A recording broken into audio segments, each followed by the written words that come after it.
the most meaningful project was creating the Youth Advisory Board, tying in, bringing back the Youth Scholarship Fund. Mm-hmm.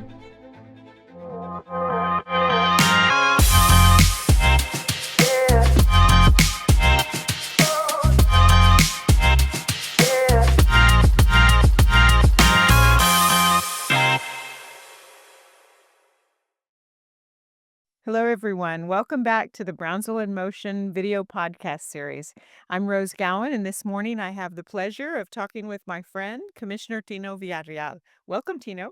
Thank you so much. First and foremost, you look beautiful. Oh, that's the But best thing to say. it's true though. The first thing was, this set is beautiful, but I said, but Rose looks beautiful. It's amazing what a little makeup does, right? Anyway, I've known you since you were in high school, which dates me, but that's not a bad thing. I enjoyed watching you play football with my brothers all those years ago, and now I'm wondering, why did you decide to grow up and run for public office? What do you think? Well, look, that's a great question. And people ask it all the time. And you know this because you were in the commission seat for 16 years. And everybody wants to know what got you into politics. I never thought, honestly, that I would be in politics. But I've always, since high school, been involved in leadership development through the National Hispanic Institute. And so when you work with youth and you talk to them about leadership, you talk to them about what it takes to create social change, community change, and more importantly, with me at the National Hispanic Institute, is getting these young kids to go to the best universities possible and then come back to their community and invest those talents and skills. Well, I wanted to be part of shaping Brownsville to make sure that we don't lose that talent, that we True. do send kids out, but that I have a voice and part of the commission that's able to provide a Brownsville that they're proud to come back to and live, not because a parent is ill, not because it's something later on in their life, but hopefully that they go on, go to college, go to the best universities, travel the world, and in their mid to late 20s, they're right back here starting a life in Brownsville. Well said. Absolutely well said. What did you not expect about being in office? I know there were surprises that I didn't expect. What were yours? I think the biggest surprise is learning the virtue of patience. That's a good one. Everyone wants change and they want it yesterday. And we want change and we want it True. yesterday. True. And so, when you look at things like, I'm a coach, and so when you make adjustments and you make changes, are immediate. Within the city, as you know, a project could take months, sometimes years. Years. Hmm. And learning the patience, because the public wants to know, what are you doing? And even though the project is underway, in those months before it comes to fruition, there's a lot of heat and pushback that we're not doing anything. And I know that you know that in building all the trails and all the work you've done in health, it didn't come easy. It No. took years and it took a lot of work. But I think I'm learning to be patient. It was a big surprise that I didn't think public office would be the place where I'd have to really practice that virtue. Well, I think that timing is everything. That's one of the surprises that I learned.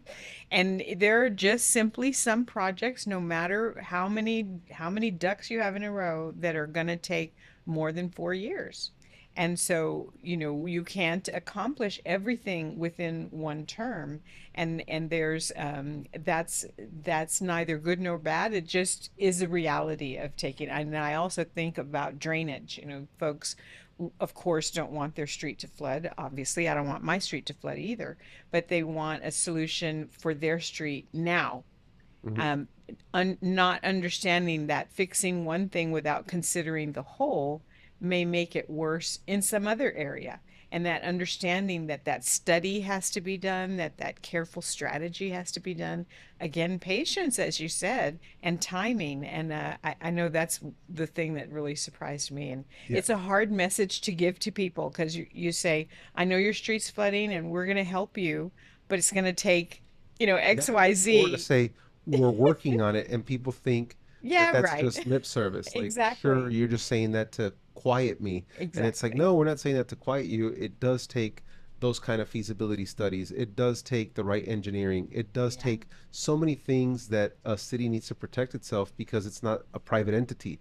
In the private world, you can do things rather quickly. Sure. Here, there's very specific engineering firms, there's very specific insurance details, legal work that needs to go into every decision that's being made. And so Yeah. I, that was the biggest surprise for me.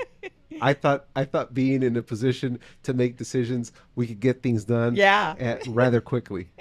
No, I think you're right. Timing and patience. My older sister used to say, "Be quiet, Rosemary. Patience is a virtue." And I used to hate it when she said that, but those words come back to me Yeah. for all my time there.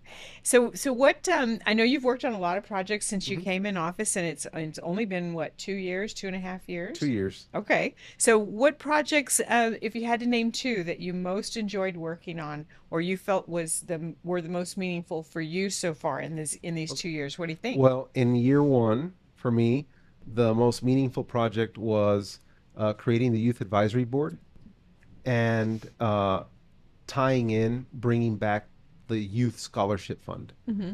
And so that project is like where my heart is. I ran because I'm a big believer in champion youth and giving them not just titles, but giving them an opportunity for them to belong to the city, feel ownership in the city, understand stewardship, understand what it's like to make decisions. Hmm. So putting them on a youth advisory board isn't just to sit there and look pretty. We had to give them a major project, and bringing back the One City Youth Scholarship is a really big deal Oh, because what we're excellent. trying to do is for any young person that wants to represent Brownsville in whatever they do, doesn't have to be athletically. Hmm. It could be chess tournament. It could be a dance recital. It could be anything that they're going to represent, like the masterminds. They have a board they can go to that has a bucket of money that can help them get there if they can't afford it. So that was like one big ticket. And in my first year of office, I had to make sure that we established that. That's And so great. that's one project. The second one I'm currently working on right now, and that is the possible USL expansion team to bring to the city of Brownsville a professional men and women's team that is a full club experience. So the USL, the United Soccer League, is the fastest growing soccer league in North America. I didn't know that. They have 50 teams, men and women, okay? And they're looking at 12 expansion cities. We're one of them. And so we just signed a letter of intent, which gives us 12 months to take a look at the Brownsville Sports Park. We have a stadium that the Brownsville Sports Park for years, to some people, has been kind of like uh, an area that people say it's a sore subject. Like, oh, the sports park, it just took so much money and it's underutilized. And for me, it's look, the sports park's being used every day, and the monies that went in there, most of it is buried underground in the infrastructure and the drainage and the electricity and its ability to become what the vision was, and it's been kind of stagnant. Now, partnering with the USL excites me right now because not only does it check a lot of boxes, it checks the box of youth development because the USL is a true club. It starts with the young kids, Cool. and so it's not just the pro. Hmm. It's how do we get 4 or 5 year olds To to be become part a of the pro. club Yeah. and to become part of the club to become a pro, and they participate and they play in their own youth development leagues, and then it creates a checks a box of a pro team. A pro team's going to bring a lot of jobs, okay, but it's going to take a remake of that stadium. Hmm. That's going to cost a lot of money. It's going to take ownership. That's going to cost a lot of money, but also reimagining that area into a sports entertainment district because there's still 32 acres of undeveloped land that could be mixed use. I'm also a big believer that partnering with UTRGV, we can also get a multi-purpose building that I went to when I visited the USL in Spokane, Washington. It's called the Podium. So picture this. You're gonna love this. So picture a 135,000 square foot facility that is multi-purpose.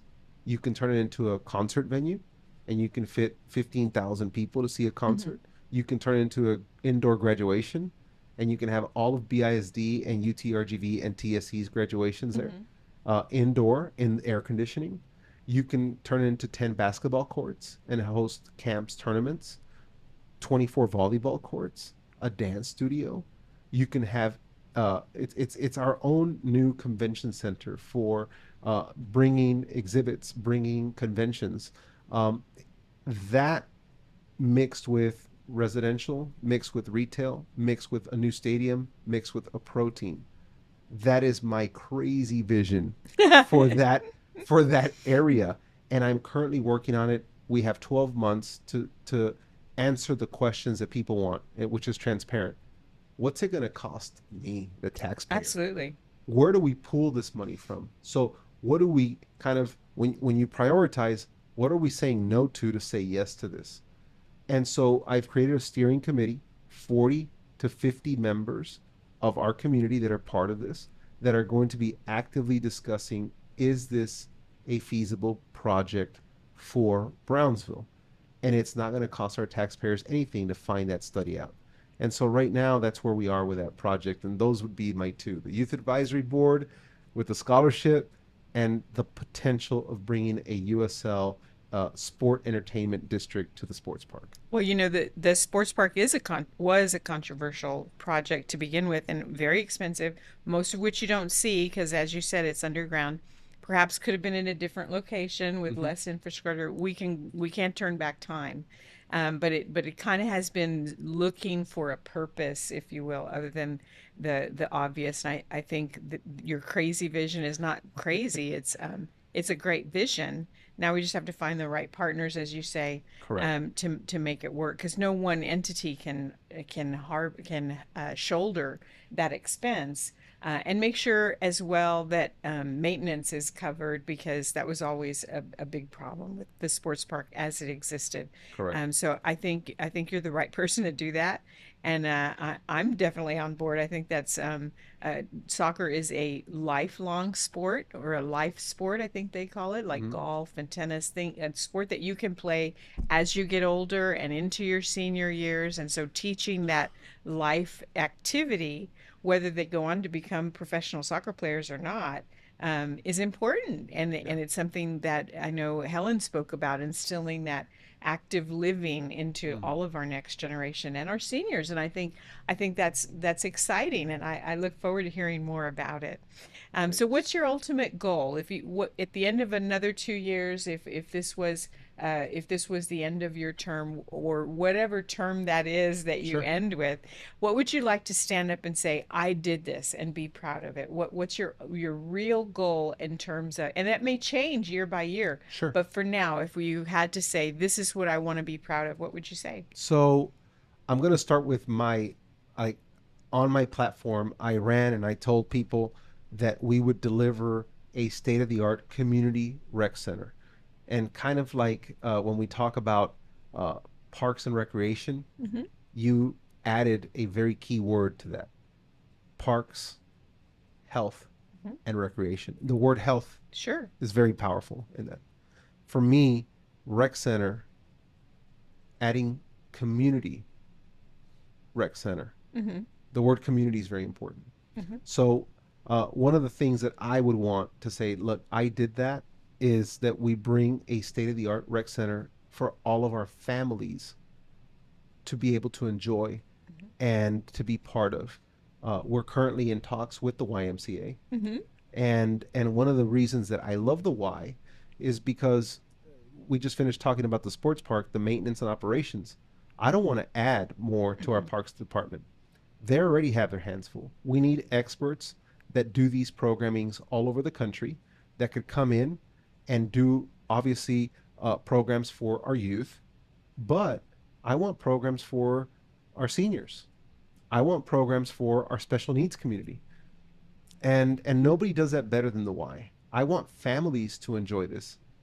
I love the Boys and Girls Club. Nothing against the Boys and Girls Sure. Club, but I do believe that Brownsville deserves a state of the art place where families, grandma, grandpa, uh, mom, dad, and the children can all go and be part of this community center that also has space for mental health, that also has space for just meeting space for nonprofit organizations that are always looking, where do we meet? Our Rotary clubs that Sure. have places that sometimes there's no restaurants that allow them, that are not that are not quiet, they're noisy. There's just so much that we can do with a community rec center, and I'm currently working on that. We have, and thanks to BCIC, we have earmarked money to already create a design, and we're in talks with the YMCA. So hopefully, in my next 2 years, we can deliver that for the community. And the second thing that I'm really, really on and hope to really bring to the city of Brownsville is real jobs in the new tech district that Sure. GBIC has on 511. Because if you build it, they will come.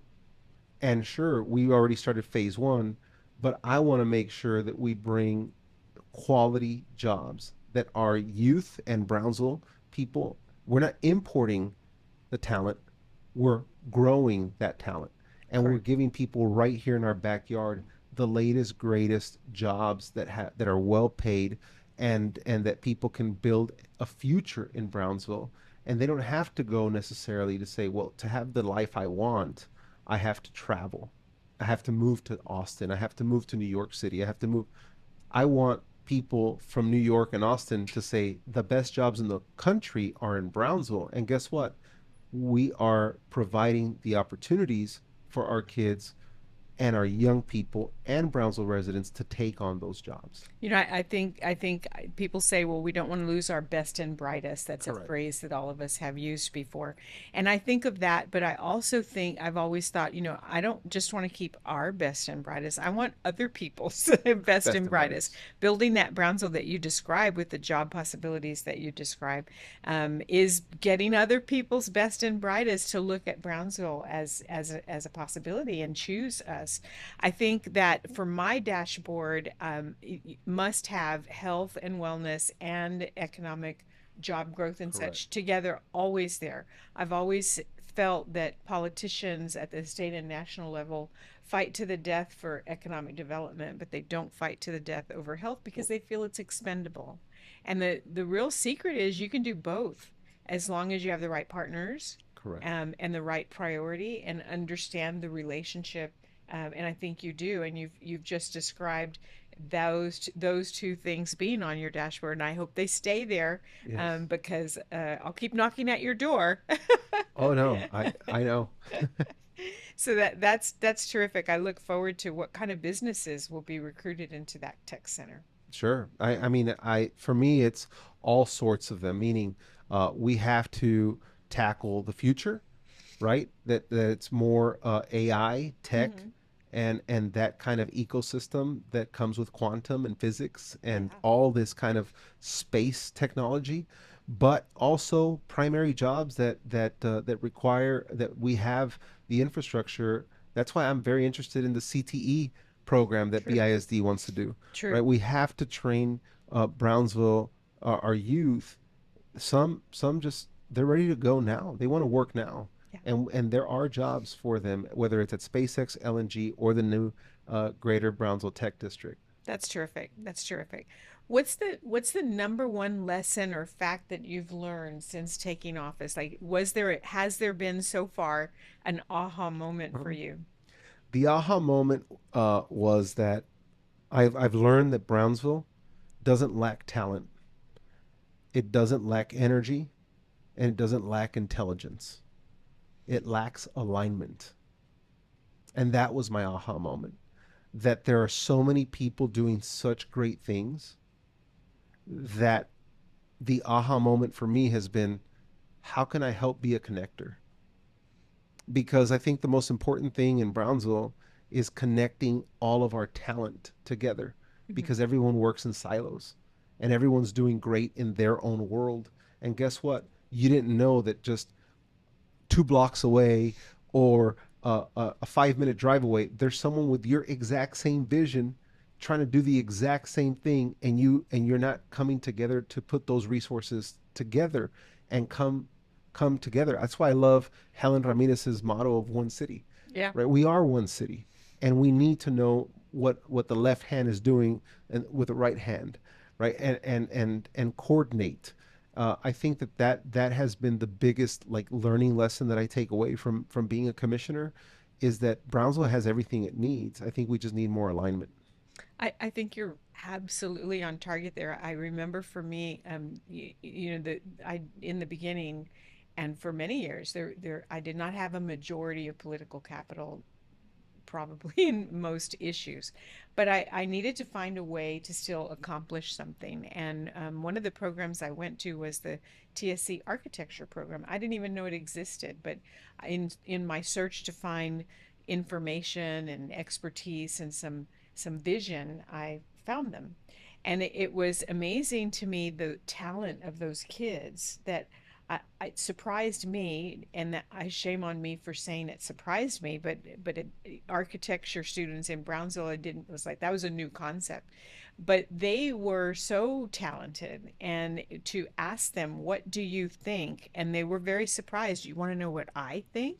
Yes, I want you to be involved. I want you to get on board. I want you to help us with this project that we're working on. And I think a lot of times those youth, those young students and professors just need to be asked to give Mm-hmm. permission to give their knowledge. And I think that is part of alignment, is asking, and not just knowing what someone's doing or what someone's doing, but actually saying, help, Sure. come over, And have coffee. connecting it, right? Like Yeah. I've learned so much speaking on TSC, right? Like I took a tour Hmm. of the iTech campus, It's and amazing. it Yeah. is truly amazing, and how they're able to partner with GBIC and say, you know what, we're able, when you're recruiting a company, we're able to create curriculum specifically for that company. Yeah. And so that those sorts of things, or where that kind of one city and connecting is going to be, I believe, the driving force of creating the future of Brownsville. Absolutely, and yet people drive by iTech all the time and they just remember it as the mall, Yeah. and they don't know the important and very cool and innovative Mm-hmm. things going on inside. So shout out to them for sure. That's right. Absolutely. How we talked a little bit already about how you recruit a person to be a leader, to be an Mm-hmm. elected official. Was there anything else that we missed in that conversation? Look, recruiting someone to run for public office is hard, It is. because literally you have to have just thick skin. And I don't know how you teach that. I don't know how you recruit that. I know that for me, being a football coach, every Friday I am criticized and picked apart by every fan, every parent, every student that watches my football team take the field. Sure. Just as I am when I turn on Saturday college football or Sunday NFL. Everybody's going to say, "Oh, why didn't they run this? Or why did they run the same play? Why didn't they give this kid the ball? Why didn't you do this?" Um, I have been at the brunt of that my entire life and career. So, eliminating the noise in running for politics wasn't difficult, has not been difficult for me. But when you really want to recruit new candidates, that's their number one fear, is the bloggers, Yeah. the naysayers. Uh, there are, in every community, not just Brownsville, there are people who will make up things, create false narratives, be very personal and damaging, and try to ruin people's reputations. Mhm. And that needs to stop in Brownsville, in my opinion, because if not, it is difficult to get high quality people that have experience, that have uh, intellectual capacity, because our city's taking off and growing, and it needs very serious candidates. And some of our most serious candidates, sadly, say, I don't want any part of the ugly, right? And then there's people, again, that say, well, now that you're getting paid, basically you're our punching bag, or you should stand there and take tomatoes to the face.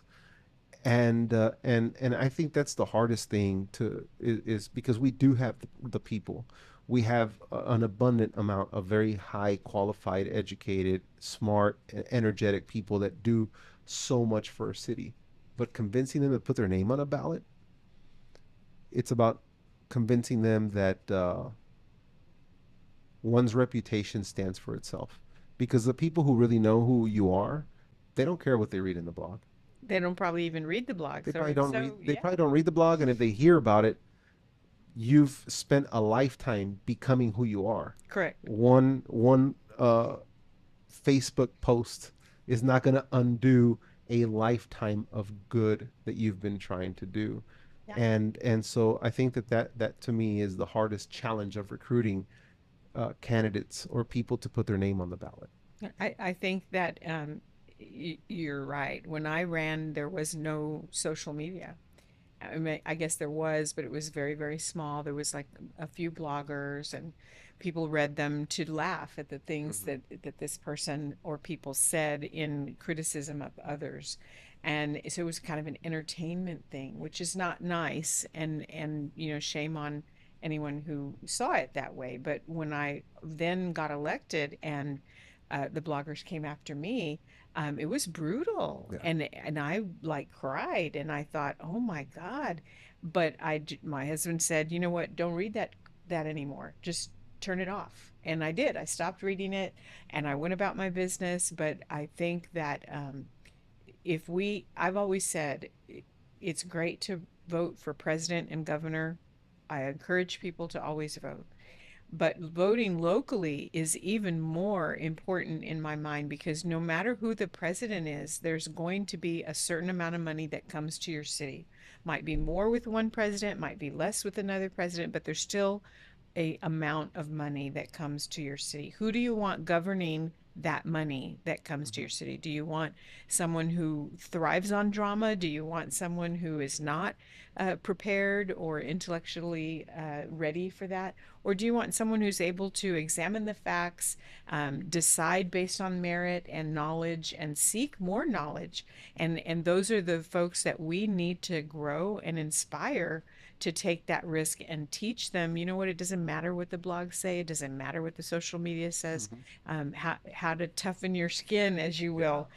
That's really very much what it's all about, and convincing them that they can make a difference, even if it's for just 4 years or 8 years, who knows, but you can make a difference by being full of integrity, Mhm. by standing there and representing your city and voting your what you know is best, as opposed to influence based on the blogs. I've been on commissions where someone went out of the room to check the blogs before they voted, which was utterly ridiculous. But I think you're right. Social media, the negativity, it's a hindrance. It's not an entertainment. Yeah. And I think that all of us have to fight against that Yeah. and vote local always, That's right. even if it's dog catcher, vote local for sure. So where do you see Brownsville in 2030? I know that sounds kind of like Star Trek, right? That it's so far away, but it's really not that far away. We're It's already really not. 2025. So where do you see us in 5 years? So let me paint a picture for Brownsville. Okay. Okay. So we're in downtown. Let me paint downtown in 2030. Okay. So downtown, obviously we're in the downtown Renaissance master plan right now. But I do see, and I am that believer that we're going to see a lot more action in the Riverfront project. Hmm. I do think something will get done in 2030. There will be something in that area. There will be a parking garage that everybody wants down here. The magic parking The garage. magic parking garage where people are going to have a multi-level parking garage, and that's going to continue booming the type of culinary experience that Mhm. we see downtown. I do believe that by 2030 we will have one, if not two, Michelin star restaurants in downtown Brownsville. And I do believe that by 2030, we will have completed and added at least 25 to 40 more uh, miles of trails and beautified our trails. I do believe that by 2030, there will be a professional soccer team at the sports park, Yay. and we will have a new sports entertainment district where you see that multi-use UTRGV facility. UTRGV games will be played in Brownsville, Texas as well. We will have a lot of travelers coming here for professional camps, clinics, tournaments. We will see that whole area up north booming. I do believe by 2030 we will have the tech district halfway full, at least. We will have the new emergency operations center fully functional. We will have one of the safest cities. We're 16th. We will be one of the top 10 safest cities. We are currently number one in job creation. We will still be number one in job creation. Okay. I believe that by 2030, um, when you start looking at the different areas, we will have the YMCA at a new state of the art rec center and also providing programming at all our current rec centers like Gonzales and Oliveira. Right. That whole plan is not just building one new one, it's remodeling all the ones we currently have. So I do believe that the quality of life will increase. The city will have 1 to 2 new parks that are much needed. We will give our parks TLC. Quality of life will increase. I do believe we'll see a rise in economic development and commercial development. I do think we'll have primary jobs in the industry market. All the arrows point that way. Downtown will beautify. I do think with the new Bright initiative, Brownsville Yes. itself, and our recycling, I think we're going to be a much more green city, obviously with a lot more work, but I think we're going to be more conscious of being uh, good members of the world, right?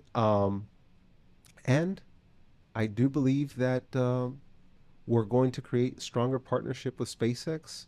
I think that more rockets will be launched, but we're going to be able to find that uh, economic and environmental conscious community between our two cities And philanthropy. and philanthropy. Hmm. And finally, I think that by 2030, Brownsville will be the leading airport, and not just in commercial. I don't think that from a commercial standpoint.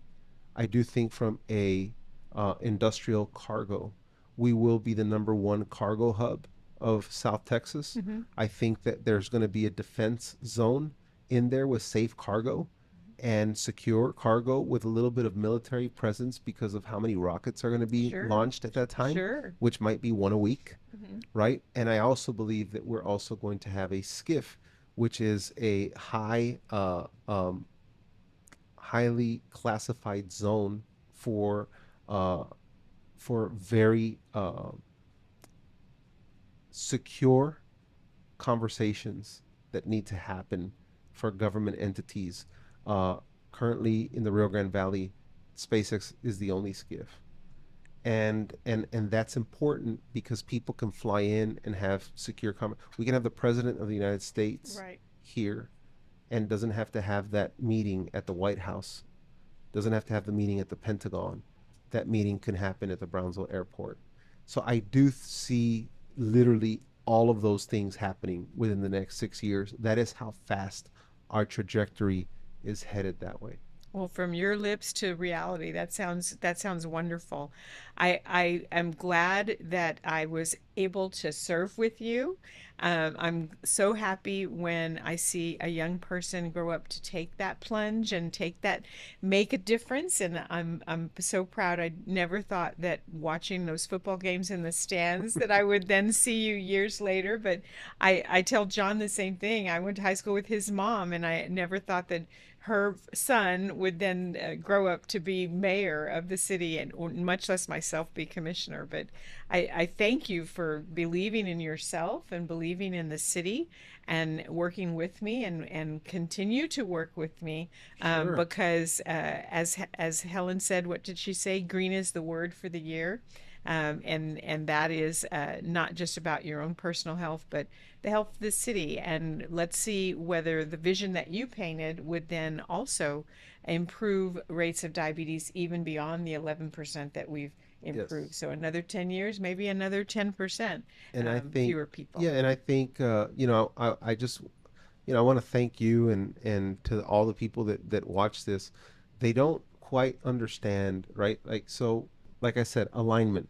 I think people don't understand the progress that this city has made under your leadership because I just, I'm very fortunate to have served with you because very simple and basic things that I see now that I didn't see before. We are getting ready to launch the largest capital improvement plan in the history of the city, Exciting. but it has trails. It's walkable. It's accessible for people that might be in a Handicapped. wheelchair or a Yeah. handicap, and it also has the ability for it to be bike friendly. And I really believe that those things push our city to the future. I travel to Europe. I'm very fortunate every summer to go travel, and I see cities that are dense, that have so much structure, but yet tie in trails, biking, multi modes of transportation, Yeah. and healthy lifestyles everywhere. They're very far ahead. I agree. They're so far ahead. And had it not been for you, Rose, we would be light years behind. We still have so much work to do.